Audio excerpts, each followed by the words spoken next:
ಭಾಳ ಪ್ರಮುಖವಾದಂಥ ನನ್ನ ಕನಸಿನ ಒಂದು ಚಿಂತನೆ. 25 ವರ್ಷದಿಂದನೇ ಇದು ಭಾಳ ದೊಡ್ಡ ಆಲೋಚನೆ ಮಾಡಿದ್ದೆ. ತಮಗೂ ಕೆಲವರೆಲ್ಲ ಗೊತ್ತಿರಬೇಕು. ಈಗ ಒಂದು 10,000 ಭಾರತ್ ಜೋಡೋ ಯುವಕ ಸಂಘಗಳನ್ನು ರಚನೆ ಮಾಡಬೇಕು ಅಂತೇಳಿ ತೀರ್ಮಾನವನ್ನು ಮಾಡಿದ್ದೇವೆ. ಪ್ರತಿ ಪಂಚಾಯತಿಗೂ ಒಂದೊಂದು ಯುವಕ ಸಂಘ.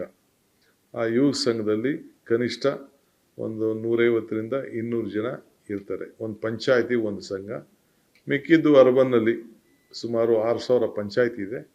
ಒಂದು 4,000 ಅರ್ಬನ್ಗಳಲ್ಲಿ ವಾರ್ಡ್ಗಳಲ್ಲಿ ಇದನ್ನು ಸಂಘ.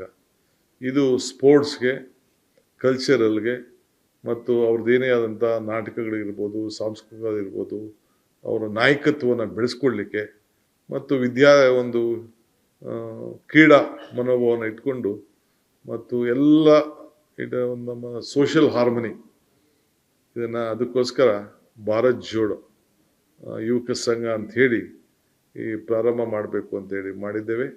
ಸೊ ಆ ಒಂದು ಸಂಘಕ್ಕೆ ಸರ್ಕಾರ 10 ಲಕ್ಷ ರೂಪಾಯಿ ಕೊಡ್ತದೆ. ಆ 10 ಲಕ್ಷದಲ್ಲಿ ಅದನ್ನು ಯಾವ ರೀತಿ ನಡೆಸಬೇಕು, ಎಲ್ಲಿ ನಡೀತದೆ ಅಂಥೇಳಿ ಅದಕ್ಕೆ ಎಲ್ಲ ಆ ಜಾಗಗಳೆಲ್ಲ ನಾವೆಲ್ಲ ಈಗ ನಮ್ಮ ತಲೆಯಲ್ಲೆಲ್ಲ ಇದೆ. ಅದು ಹಿಂದೆ ಎಲ್ಲ ನಾನು ಡಿಕ್ಲೇರ್ ಮಾಡಿದ್ದೆ ಅದನ್ನು. ಸೊ ಅದಕ್ಕೆ ಒಂದು ಇಟ್ ವಿಲ್ ಬಿ ಪ್ಯೂರ್ಲಿ ಸರ್ಕಾರ ಹಣ ಕೊಡ್ತದೆ. ಸೊ ಯೂತ್ ಕ್ಲಬ್ಸು ನಡೀತದೆ. ಸೊ ಅವರೆಲ್ಲ ಸಂಘಟನೆ ಆಗಿ ಅವರು ಆದಷ್ಟು ಬೇರೆ ಬೇರೆ ಚಟುವಟಿಕೆಗಳಿಗೆಲ್ಲ ಸ್ವಲ್ಪ ಹೋಗದೆ, ಸೊ ಈ ಆಟ ಪಾಠಗಳು ಮತ್ತು ನಮ್ಮ ಕಲ್ಚರ್ ಏನಿದೆ, ನಮ್ಮ ಇತಿಹಾಸ ಏನಿದೆ, ಅವೆಲ್ಲ ಕೂಡ ಅವ್ರ ಹತ್ರಲ್ಲಿ ತೊಡಗಿಸ್ಕೊಳ್ಳಿ ಅನ್ನೋ ದೃಷ್ಟಿಯಿಂದ ಅವರ ನಾಯಕತ್ವವನ್ನು ಬೆಳೆಸ್ಕೊಳ್ಳಿ ಮತ್ತು ವಿಶೇಷವಾಗಿ ಅವರ ಏನು ಒಂದು ಗುಣಗಳಿದೆ, ಯಾವುದೇ ಕಲೆಯಲ್ಲಿರ್ಬೋದು, ಎಲ್ಲದರಲ್ಲೂ ಕೂಡ ಅವರಿಗೆ ಒಂದು ಅವಕಾಶವನ್ನು ಮಾಡಿಕೊಡ್ಬೇಕು ಅನ್ನೋ ದೃಷ್ಟಿಯಿಂದ ಈ ರೀತಿ ಅವರ ಪ್ರತಿಭೆಗಳನ್ನು ಗುರುಸುವಂಥ ಅವಕಾಶ ಕೂಡ ಆಗಲಿ ಅನ್ನೋ ದೃಷ್ಟಿಯಿಂದ ಈ ಭಾರತ್ ಜೋಡೋ ಯುವಕ ಸಂಘ 10,000 ಸಂಘಗಳನ್ನು ರಚನೆ ಮಾಡಲಿಕ್ಕೆ ತೀರ್ಮಾನವನ್ನು ಮಾಡಿದ್ದೇವೆ.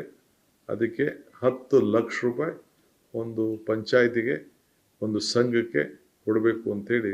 ಅಂದರೆ ಒಂದು ಪಂಚಾಯತಿಲಿ ಒಂದು ಸಂಘ ಇರ್ತದೆ. ಅದನ್ನು ತೀರ್ಮಾನವನ್ನು ಇವತ್ತು ಮಾಡಿದ್ದೇವೆ. ಸೊ ಅದಕ್ಕೆ ನಾನು ಹೇಳಿದ್ವಿ ಎಲ್ಲ ಸೇರಿ ಯುಗ ಇದು ಅಂಥೇಳಿ.